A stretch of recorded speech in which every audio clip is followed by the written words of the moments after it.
My name is Mike Shepard. I'm a producer. I want to get to know the artists in my new community. This is 1,000 Meals with 1,000 Artists.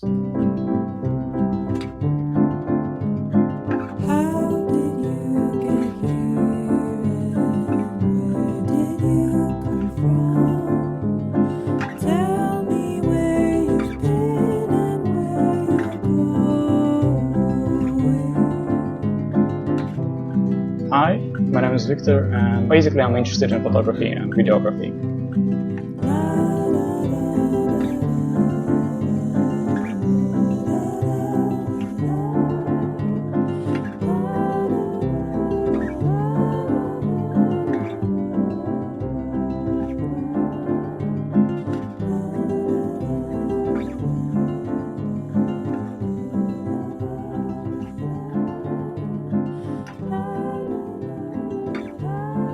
A 1,000 Meals with 1,000 Artists is back. We did take a short break over the holidays, obviously. Things get a little bit busy, and coming back into January, I was quite busy starting new projects and quite a lot going on. So I took a bit of a break, but I'm glad that 1,000 Meals is back. We should be back to the weekly schedule. So once a week, we will come in with different artists that I speak to. I've already got the next 6 or 7 booked, so you should be able to get this podcast back on the regular weekly schedule. This week, I had the pleasure of sitting down with Viktor. So Viktor is a young artist that's really, at the beginning of his journey through the arts. He's relatively new to Canada. He talks actually quite a bit about Ukraine, and his time there and what that culture means to him, especially through the arts and the lens that arts can give you to spotlight things going on in the world, to enhance and keep culture in the minds of people even long after you are gone.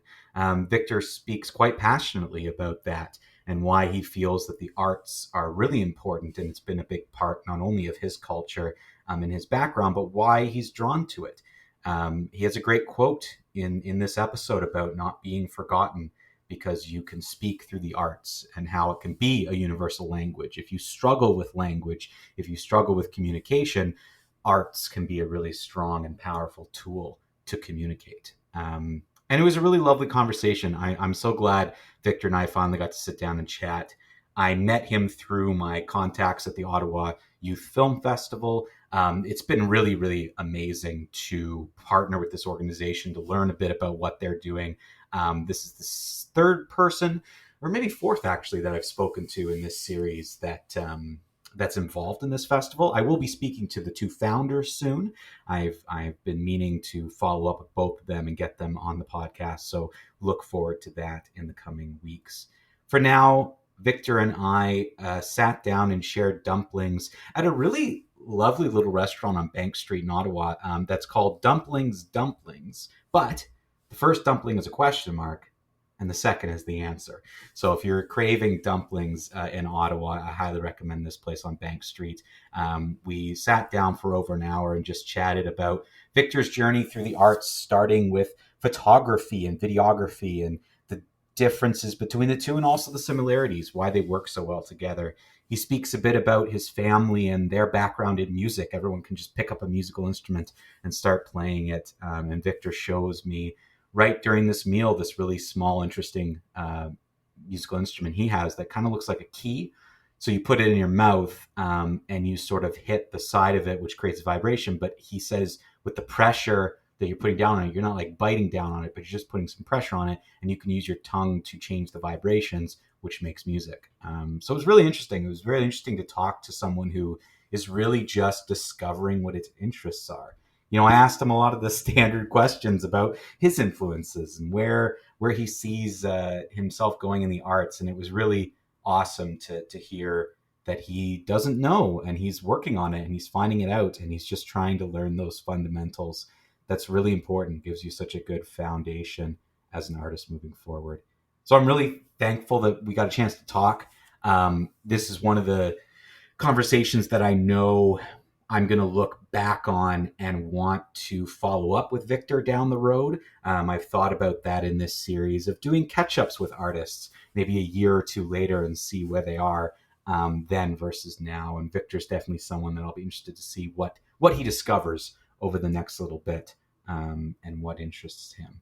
So I hope you enjoy our conversation. Again, we were at Dumpling downtown Ottawa, right on Bank Street. We shared some dumplings. We chatted a bit about the future and what things hold. He is involved and will maybe even be submitting something, I'm not sure, to the Ottawa Youth Film Festival, but you can definitely check out his work there and keep an eye on someone who's going to be a production assistant throughout Ottawa on various projects. So I hope you enjoy my conversation with Viktor. We're very happy to be back here on 1,000 Meals. So check out for weekly podcasts as I continue my journey to try to speak to 1,000 artists in the Ottawa area. So photography, I've been interested for a while, but when I first came to Germany, I would say like 2 years ago already, I started more like getting in depth about photography itself and like learning some skills about it. Yeah. And with the videography, I also met at the same time when I've been in Germany. So while you were in Germany, you were still doing, like you had already been interested. Yeah, so I met with the videography in Germany, but I've been before in photography and the basics, I would say. Yeah, just videography, like, photography, the basics, Yeah, just building the foundation and like developing some ways to like develop more. Yeah. So in Germany, speaking about videography, there was a small organization, I would say it's Pink Pepper Studios. They mostly focused on broadcasting and making some studio shots. For example, they need to do a weather forecast or they need to make an interview and they offer their space and their equipment as like something that will be used for this. Very cool. And with them, I learned how to do that. But broadcasts, mostly on a studio, not outside or setting up the equipment, mostly inside of the studio. But I found it very interesting for myself just because seeing how every single aspect is matter. So not only like you need the camera to do this, you need also the lights. You have to understand how the lights works. Yeah. And you need to understand how the audio works and which audio you need to apply to make it work. Yeah. Because it's not only about what's happening in front of the camera, it's also about what's happening behind, and behind there's a lot of things you have to check. It's a lot more technical than people realize. They just think of, especially for film, they just think of, oh, it's the actors and everything. But there's like a million steps, like you're saying, that happen before you even see the person. Yeah. And I like the idea of that complexity of film just because it's something not everyone realizes, as you said. But it's a lot more interesting to how it's been like made. It's, I would say, the same way as why people learn the sciences. It's interesting for them to explore more about, for example, biology and how the living things work. And so you're really exploring those fundamentals right now, right? Like you're saying, I like the way you put it, like that base. You're building that ground level right now and getting that understanding, all that technical side.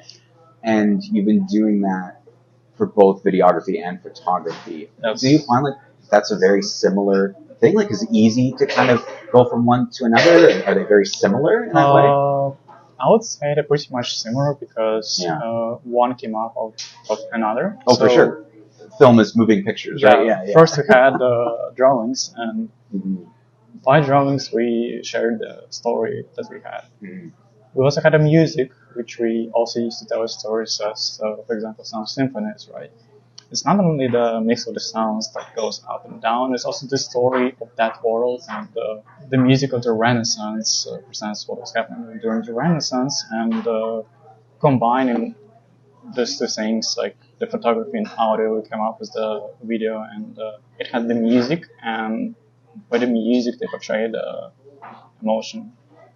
That's like more on the, I'll say, symbolic part, but more in technical part, it's photography is not only about taking a photo, it's also about how you see this and where you position yourself, where you set the lights if it's one object you want to take a picture of. all the small little things of light and focus and the camera position too. Yeah. So it all came to the movie. Yeah, and I think I like the way you're kind of framing that as you can look at it from obviously the storytelling art side. Where through music, we're going to tell this, but there's so much technical that goes into it. Everything you're saying, camera position, you're looking at lenses that you're using, you look at lighting, like doing all these various things. Yeah. And it makes sense that photography and film, similar. One is still, one is movement, but they both can kind of tell a story. They can both do that. And it is interesting that you're really approaching it from that technical side, learning that tech side of it. I always just been me, and that's what I'm interested in.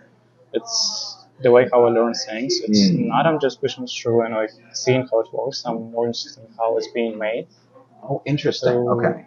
And you're talking about like physically how it's made, like seeing the really behind the scenes process. I'm more fun to learn the theory, to just have that understanding of how the basic things works there. And as I said, after building that foundation, I'm more eager to move on. And I think that's a good place, obviously, to start. Like, there's a lot of people, and like I'm one of them, where the like passion for the art sort of came forth so quickly that I had to sort of take a step back to learn those fundamentals. It's kind of good and refreshing to hear that you're someone at a younger age saying, well, I want to learn those fundamentals now, because then in 10 years you'll understand them more than really probably anybody, because you're going to be diving into those things. And like, where are you sort of learning these things? Like, is this something that you're focusing on in school? Is this something you're more like on your free time doing? Is it a mix of both? Like, how are you going about like learning all these fundamentals? I'm trying to research maybe some information about this. As everything in the world has been written in the books or some journals or in some other ways in other ways of guide. You have at your fingertips with the internet now access to everyone's information all over the place. So it makes total sense. I use this as like a way of researching and learning. It's not good to just learn the theory. It's the same way as learning the math. It's going to be not useful for you if you don't know like, how it's been made. By practice. So it's also a way how I learn by practice. So I think that's like a good way to approach it. And frankly, I mean, are you finding that you have those opportunities in Ottawa? Are you finding there are opportunities to production assistant to do things like that? Do you think there should be more? Like, what's been your experience with that? So, it's my experience about this. I would say that seeing how slowly Ottawa is developing that part, so I've been hearing a lot that the Ottawa is like gets a bit boring because of there's no opportunities for creative people. Is that what a lot of people say? So yes, there's a small groups of artists, there's small groups of like filmmakers or musicians, but maybe not that organized well as in other cities or anywhere in Canada. I mean, Ottawa being, just over 1 million people, obviously we don't have the same sort of like size that a place like Toronto has. But I've seen, and you bring up a good point, and that's a good thing to know, that there are these, like you're saying, these groups, small group of actors over here, small group of maybe professionals doing film over here, small groups like of musicians, and I think that even in a small community, I've seen that you can get more opportunities and organize yourselves if you have enough people like creating them. But it sounds like you're saying that maybe there's room to create more opportunities with those groups than there is. For example, there's the upcoming event happening for the film festival, right? It's the place where the people gather up and share their art, and there's possibility for them to learn more or get more context. And just to get a sense of like your style and what you like, are there any movies or photographers or other artists that you have tried to learn a lot about them or track their stuff, or like their style just speaks to you? Currently I'm just trying to find my own style I think that's fair. In the midst of that. That's totally fair. But I find a lot of good landscape photographers. Landscape, okay. Yes, I found it very interesting how they show the nature itself. The way how they portray the scale of nature and how they capture the moment of it, it's very nice to me. And some of them just, like, I don't know, ring the bell for me. And, like, it's something that's very similar to what I see for example, the nature. Yeah. Or an example that has the stone and the Ukrainian guitarist. Mm. He plays in fingerstyle, and it's very interesting to see how he come up with his own style and how he used the guitar not only as the instrument but also like the object that would allow you and others to share the moment you have. Yeah, no, it is interesting how they're able to use those kinds of tools to do that. And I think that's fair to just say that you're looking for your style right now. Like you're trying to find what is your style and what suits you. But yeah, it makes sense. There's certain people you might be drawn to, and you might look at them, but you want to define your own voice within that. And it's interesting you say landscape, but that's not honestly what I was expecting you to say. But like landscape, you're the second person I've spoken to that has been looking for art in nature, which I think is really interesting for photography, for film, all of that. Like I think that's really cool. I'm the person that connected to the music, but also to the nature, to the fact that the country where I'm from, the culture that they have is something that as the First Nations here in Canada, they take care of the nature, they love it and they respect it. Right. For me, it's just finding something beautiful in the nature is fascinating. This is the world where we live in. Yeah. And that kind of appreciation you're saying for nature comes from, that's part of your culture, that's deep in you, that's rooted in you. So you think that that's kind of why that speaks to you. And I mean, obviously you said music as well, but why nature, you think it comes from that, more so connected to your culture, it's been part of growing up, that type of thing, yeah. And then where did music come from then? Like, is that just all you? You were just like, I love the music. Yeah, from the beginning, I've always been interested to the music, and my family is, they all know how to play at least one musical instrument. In my family, it's either the pianist or guitarist. That's a musical family. Everyone can play a musical instrument, really. Yes. Can you? I'm learning right now. You're learning one. Okay, okay. I want to, and I'm learning how to. Well, you want to because your whole family can pick up instruments and learn them.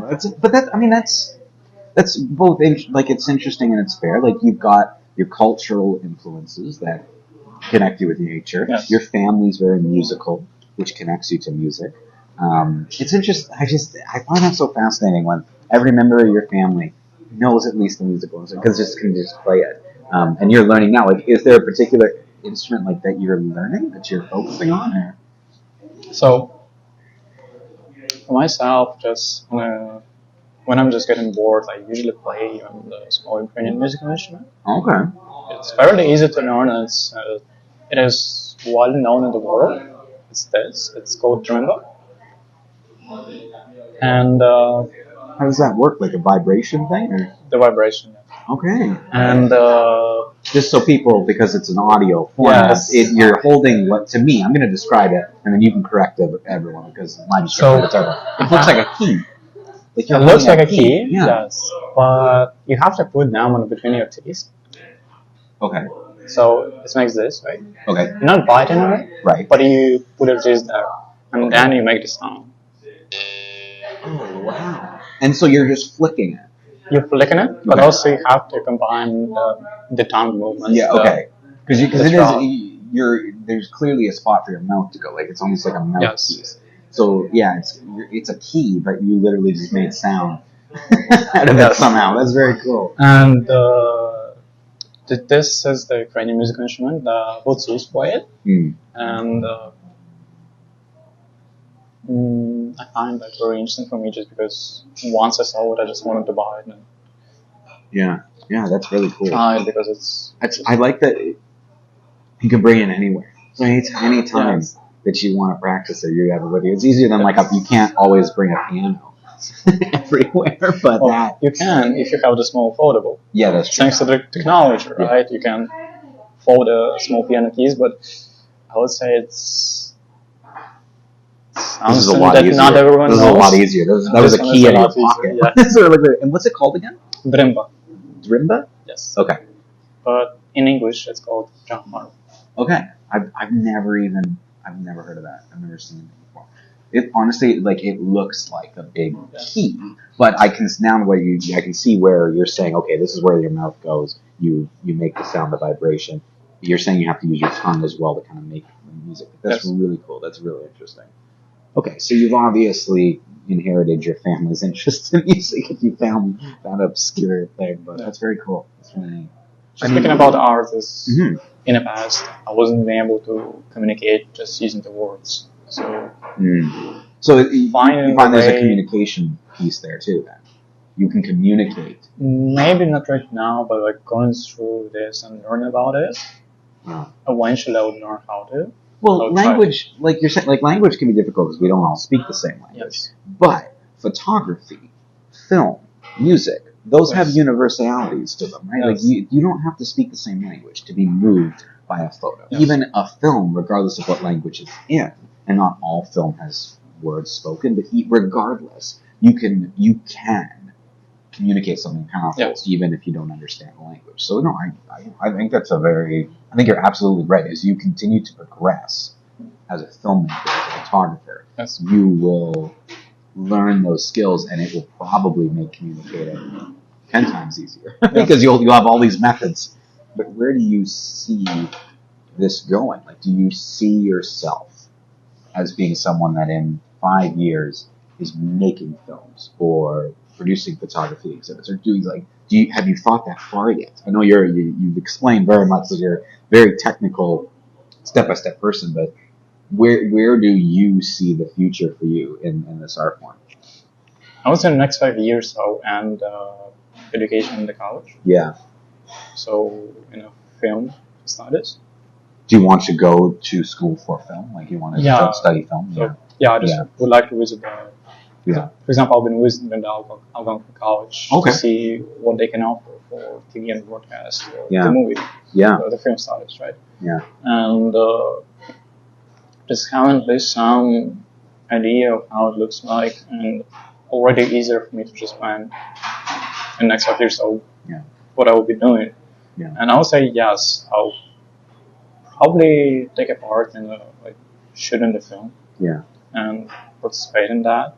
So I'm more on the technical side because I'm a technical person. Yeah, and I don't, certainly with my question, I don't mean to rush you down the road. You have a lot of time, and there's time to figure out kind of your next steps. But it's like, it's good to have those goals. You want to go study film, whether it be at Algonquin or other programs. Like, it's good to continue to do that. I basically did the same thing with my interest in theater. I went to school to study it, but also on the side tried to do theater productions, tried to stay involved. So no, it's definitely a good method, and you have the time. Like you've got the time to figure it out. You've got the time to kind of learn into it. But it's nice to have that goal. I would also say that my inspiration to create the art and to make something comes from where I'm from. Yeah. As Ukraine is a big country and a culture. Idea is that 1,000 years of when Ukraine been under someone and being oppressed by different countries, and we always created something. We always the poetry, arts, music to just represent who we are and not letting others to forget about us and what we are, because at least one person that knows you is gonna be like you will not disappear. You will not be forgotten. With the recent news that's happening in Ukraine, that makes me, what motivates me to learn more and explore more about arts as the way to express what Ukrainians are and to show the creative side that we have, to bring some attention to us. Lastly, I would say thanks to my father, just for defending my country and letting me be here. 1,000 Meals with 1,000 Artists is a project of Soul One Arts Inc., produced and edited by me, Mike Shepard. Original music by Savannah Shea. Thank you to this week's artists and the local restaurants who host us. For more on 1,000 Meals with 1,000 Artists and Soul One, please visit soulonearts.ca. If you're an artist, feel free to reach out to us on our website and connect for your own meal. Thank you for listening.